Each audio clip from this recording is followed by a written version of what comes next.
The bottom line is it's hard for you and I. If we have a few glory years, it's hard for you and I to accept the bad year. It's unusual.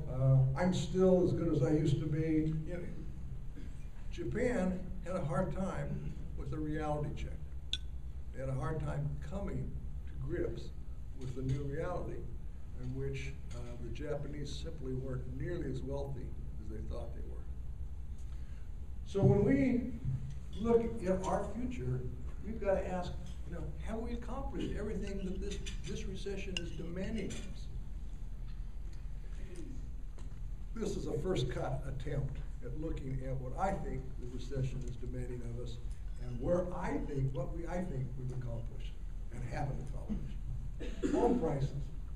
Home prices, and you'll see in a minute, home price correction, I think we've basically accomplished that.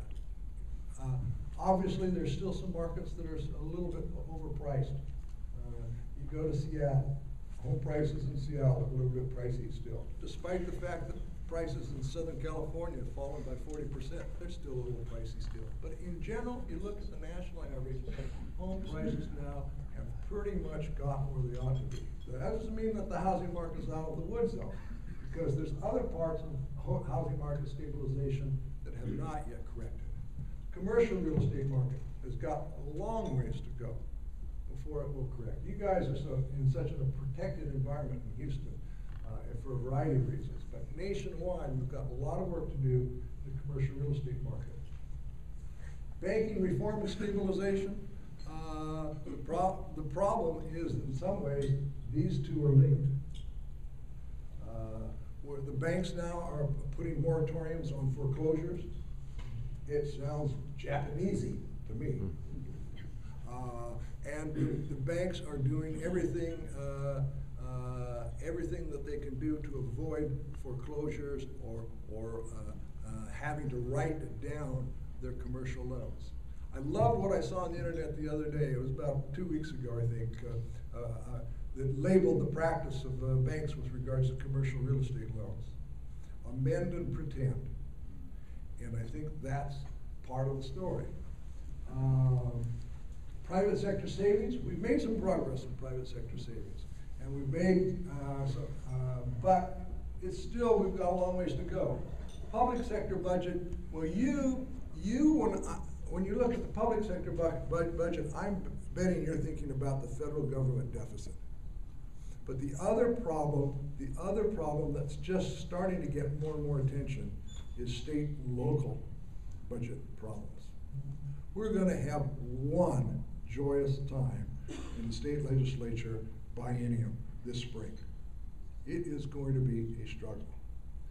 I am glad I am retired from higher education. Higher education is going to take it on the chin. A lot is going to take it on the chin. Because the state of Texas, as good as the economy has been relative to the rest of the nation, the state of Texas has got a very serious budgetary problem that's going to cause a lot of difficult times this spring. Labor productivity, I'll come back and talk to you about that. We've accomplished that objective. Rebalancing the macroeconomy, we've done very little to really truly rebalance the macroeconomy, and we'll talk about that. The housing market. Here's home price affordability. This is why I say home prices have pretty much gotten back to where they ought to be. One of the things that the economy, the recession was requiring of us.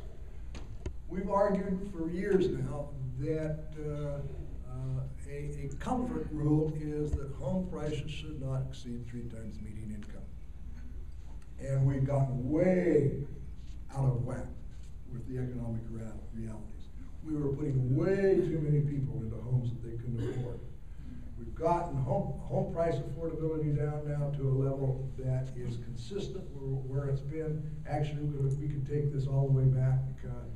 If we went back to the 60s, you'd see that it was closer to 2.5%. But still, we've got home prices where they belong.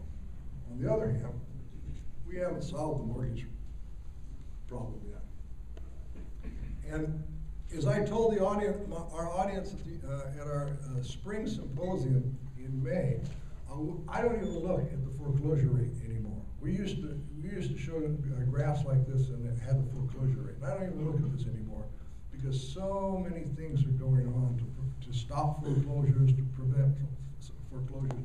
You've got banks willingly stopping right now. Part of it has to do with the lawsuits that were associated with terrible documentation.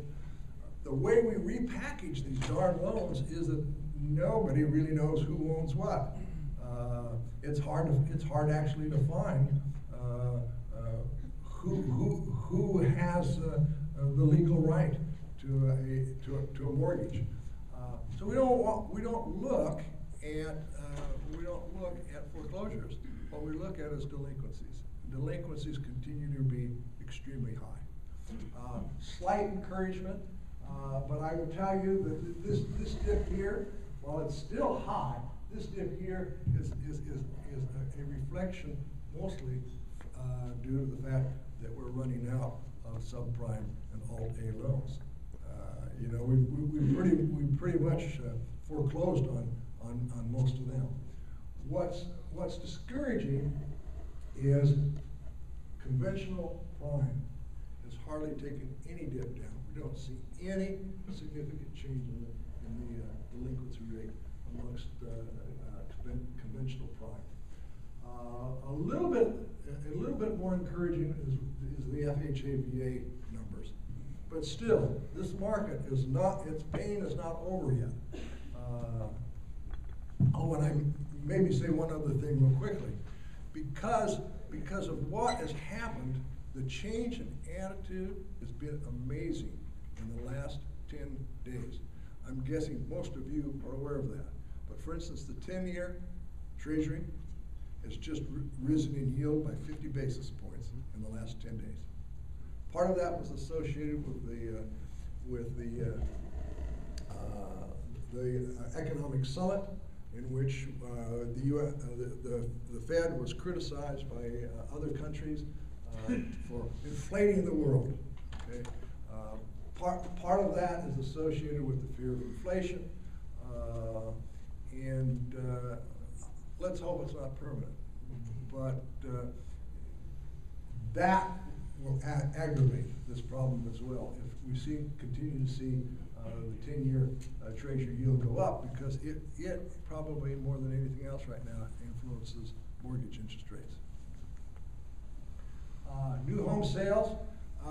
New home sales done what they needed to do. I mean, the only sad story about the new home sales and new construction is they got to stay at this level for a couple more years, probably 3 more years. If they do that, then this market will be headed back upward, probably beginning in 2015. And it's going to have to head up back to here, because this is the level that's required just to simply meet the growth of households. And notice what I say here, households qualified to own a home. To meet that growth need, we're going to have to produce housing at about that level. So there's really good opportunities for the home builders, but it's 3 years from now. It's not imminent. Commercial real estate, we talked about this at the table earlier this morning. We've got this anomaly. If you take a look at commercial property values, and these are based on transactions, not on appraisals, you can see that commercial values seem to have, after the terrible dip that they got, seem to have stabilized, but they certainly haven't bounced back up. The more interesting thing with regards to commercial property is what's happened to REITs. I thought I was really, really smart when I started buying heavily stocks in March of 2009. And I won't complain. I did relatively well. But I should have bought REITs, because REIT values bottomed the same time that the stock market bottomed, March 9th, 2009. And from that low, REIT values now are 140% above that low. That would have been a nice rate of return. So we got this anomaly. And one of the things is, I'll let you guys churn it over in your mind. Why are we